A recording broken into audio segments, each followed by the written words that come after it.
Hello, everyone, and welcome to the final part of NeuroSymbolic methods for creative text generation.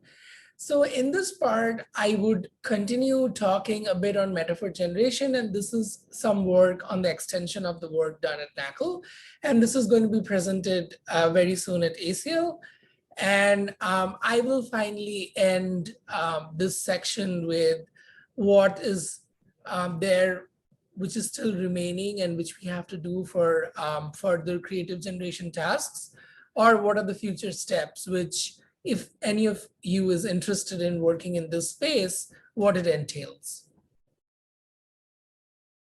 So I would first want to talk about this work, which is an extension of the work done and presented in part 3, which is generating metaphors with conceptual mapping. And this is work done in joint collaboration with Kevin Stoey, Nanyun Peng, my advisors Faranda Murishan, and Irina Gurevich at UKP. So let's quickly see an overview of generating metaphors. Given a literal input sentence, we generate a corresponding metaphoric sentence. As you can see here, the party ended as soon as she left. A metaphor generator will say, the party died as soon as she left. So this is not quite style transfer. This is also not quite paraphrase generation. So there has been prior work in metaphor generation, like for example, Stowe et al. They masked a literal verb and then train a sequence to sequence model to predict a metaphorical verb. So for example, the party met as soon as she left. The sequence to sequence model was trained with an objective to decode it as the party died as soon as she left. And then once the model was trained, the sequence to sequence model was again used to finally generate unseen metaphors. So for example, people were met out of the theater. If the verb is masked, then the output is people were flowing out of the theater. So this was one of the initial steps in neural methods for metaphor generation. And then there is Mermaid, which we talked about in details in part 3, which basically takes create parallel literal to metaphorical sentence using masked language modeling as well as common sense symbolism, and then fine tunes the sequence to sequence model BART, and then uses discriminative decoding approach to basically generate novel metaphors. We should also take into account that there has been a lot of work in previous times in NLP. This is the pre-neural era where people were generating A's like B expression using heuristics, template-like structures to generate creative and metaphoric tweets, and then generating metaphoric sentences based on selectional restrictions like open generation without any reference text. And all these are referenced here. So if any of you is interested in learning more about these methods, feel free to look this up. So, but one of the bigger fundamental questions in metaphor generation is what sort of metaphor do we want to generate? Because metaphor is not like only in one dimension. Like a single literal sentence can be diverged into different metaphoric paraphrases or expressions, right? So for example, the party ended as soon as she left can be reframed as the party died as soon as she left. The party collapsed as soon as she left. The party floated as soon as she left. The party bit the bullet as soon as she left. The party burned down as soon as she left. And then faded away as soon as she left, dropped off a cliff as soon as she left. So all these are metaphoric expressions, which basically refer to the same literal. So this is what we are trying to tackle in this work, that given a literal expression, we want to generate a metaphoric expression based on some sort of mapping. So our controllability in generation is guided by a conceptual metaphoric theory. So basically, metaphor is built from an abstract target domain and a concrete source domain.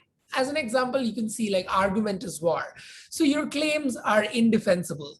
He attacked every weak point of my argument. His criticisms were right on target. He shot down all of my argument. So as you can see here, a strange mapping of like something which is related to a war is being used in all these sentences which are trying to talk about argument, basically evoking the mapping argument is war. So let's say in our work, we again focus mostly on like verbs. So basically he attacked every weak point of my argument. He debated against all my arguments. So basically it's given an input target. So for example, he debated against all of my arguments, where debate is referring to the argumentation domain. You can basically generate metaphors. He attacked every weak point of my argument, or he shot down all of my arguments. So basically, this is what we are trying to do. Given a literal input and a target domain, we want to generate an output which evokes the source domain. So we basically, how do we go on to do this? We use conceptual domains. So we use the Mermaid parallel created literal and metaphoric sentences. And then we use FrameNet to do tagging, which means that we tag the verbs with semantic frames from FrameNet. For example, the party ended as soon as she left. Here, end is a semantic frame, cause to end. And the party died as soon as she left. Here, died evokes a semantic frame of death. So basically what we then do is, like, we have two approaches. One is a lexical approach and one is a generative approach. For the lexical approach, what we do is we replace the verbs with frames. So for example, the party ended as soon as she left becomes the party caused to end as soon as she left. And then the party died as soon as she left becomes the party death as soon as she left. And this way we basically learned embeddings using a C bag of words model. And with this, what basically happens is the word which were similar to each other or distant to each other in a normal embedding space, the frames will basically also represent the same sort of behavior because their neighboring contexts are just the same sort of words. So in this, no goal data is required. So basically we can learn the entire embedding space. And then what will happen is, if you want to really generate a metaphor using this approach, what we're going to do is we're going to take the party ended, where end is a word, and then we get the frame respect to ended. So it's in the embedding space, we'll get the embedding of ended, and then we'll also see a given mapping, let's say cause to end is death. So then what it is going to do is it is going to project another vector, which we are going to add with the semantic representation of cause to ends frame. And then this will project us to a space which will denote death, which means party ended will be party died. So this is like a great approach in terms of that it doesn't require any sort of goal data, and just using semantic frames, we can learn a embedding space of from FrameNet, and then we can basically use any sort of domains. Given a target domain, source domain, we can generate a metaphor using a lexical approach. However, we can do better in terms of like better than lexical approach, because sometimes lexical approach suffers from grammaticality. So here we basically use a BART approach. And in doing this, what we basically do is we rely from recent work on control codes, which is like a sophisticated encoding technique where you're basically telling the encoder that, okay, this is the controllability I want to provide to my output. So what we do here is we take the input, the party ended as soon as she left. And then here, basically, we want to evoke cause to end is death. So what we're going to do is like we're going to append the input with death separated by a delimiter token. And then we are also going to surround the verb which we are supposed to change with the source, with the target domain. So basically the format will be something like this: the target domain and then the sentence containing the verb and the source domain. As you can see here in the left, death, EOT, the party, we ended, cause to end, we as soon as she left. So this is like a structure which we use to encode and for our model to understand what to change and how to change. And then this will become the party died as soon as she left. So this way we can fine tune BART model because it's a sequence to sequence model. And then during decoding, whatever mapping we want to invoke, we are going to put in the same format, and then it can basically generate metaphor evoking that particular target domain from a source domain. So let's talk a bit about the result in the analysis. So what we do is, like, given a literal input sentence and a metaphoric mapping, we feed this to the model as I just talked about, and then the generated metaphor is there, and then we evaluate this. So for evaluation, we rely on expert evaluators, that is linguists or literary professionals, and we evaluate them on metaphoricity, that is how metaphoric the expression is, and then domain evocation, that is the resulting output is even reflective of the target domain. We do this on a scale of 0 to 4. And then the first experiment we want to show is that we are using known mappings, which we already see in the training examples. Like, so basically, let's take a look. When it comes to like known mappings, we see that the CM-BART model actually outperforms the CM-LEX model, and also Mermaid, which was done prior, and then of course the first work on metaphor generation by Stowe et al. So this is kind of particularly really encouraging for us. So we also evaluate for rare mappings. So here what we do is we generate novel unseen mappings, like mappings which hasn't been seen in our training data. And then we additionally test 100 instances, 50 for rare mappings and 50 for unseen mappings. And we do this based on frequency of mappings and training data. And then the reason we did this is we want to test if our models can generalize to new metaphors.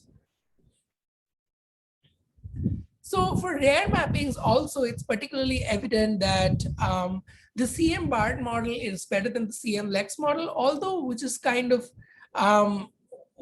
really impressive is that the BART model also generalizes quite well compared to the CM-LEX model on unseen domains compared to rare domains, which kind of shows that through the fine tuning, the model kind of learned some sort of representations between the literal and the metaphoric space. So the conclusions are that adding control yields better metaphors, and BART plus control codes yields best results, although lexical model with no training can be competitive. So future work for this would be like better, more reliable training data, move beyond single verb or phrasal placement, other metaphoric theories like structure mapping or class inclusion, how does adding control compares to free generation, different use cases, and how to evaluate generated metaphors quickly and automatically. Traditional metrics are not really sufficient. So let's quickly have a look at a system demo.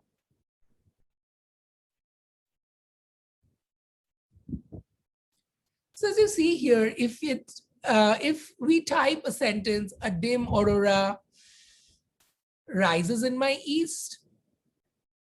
So basically here, rises is a target domain, and then we are trying to generate a source domain in residence. So it says a dim aurora lives in my east. And here it was particularly impressive because like rises is change of position in a scale, and then you were changing that to residence. So it basically reflects that. So for a meat was covered in a fatty gravy, covered is a semantic frame of distributed position. And then let's say you want to change it to hiding objects. So if you do that, then the generated metaphor for meat was covered in a fatty gravy becomes the meat was concealed in a fatty gravy.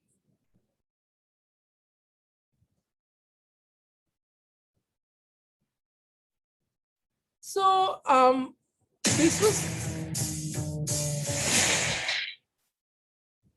so to summarize, for control generation of figurative language, we lack large amount of training data and need to find ways to automatically create data or unsupervised approaches. We also need sophisticated encoding decoding approaches to account for and overcome pre-trained LM's tendency to produce literal text. And NLP models lack common sense and connotative knowledge required for modeling these tasks. So we need to explicitly account for them. So for sarcasm, we showed how causal reasoning is helpful for simile properties and for metaphor symbolism. So future work generating free-flowing sarcasm not tied to a given pattern, generating metaphoric paraphrases capable of handling multi-word expression, working on more figurative languages such as hyperbole, idioms. And finally, it would be really good to tackle all of this in a multilingual setting. And then we also need to work on automatic evaluation metrics, which can better judge these sort of creative texts, because currently we rely heavily on human judges. Sometimes that is crowd workers, sometimes that is expert annotators. And this is really challenging because like it is costly, expensive, and at the same time, it's really difficult to scale because expert annotators cannot have so much time to like do a lot of evaluations. And then you can probably do this on crowd working platforms like AMT, but then honestly, it's really hard to find workers who would do this really diligently. So yeah, with that, I would finally be happy to take any sort of questions you guys will have. And I really enjoyed talking to everyone. If you have any question, feel free to write me at my email given here, or check out my website for any sort of new work you might be interested in. And I'm also on Twitter, so feel free to like DM me, tweet at me. And yeah, I'm really excited to see if this talk helps anyone to come work in this space. Thank you.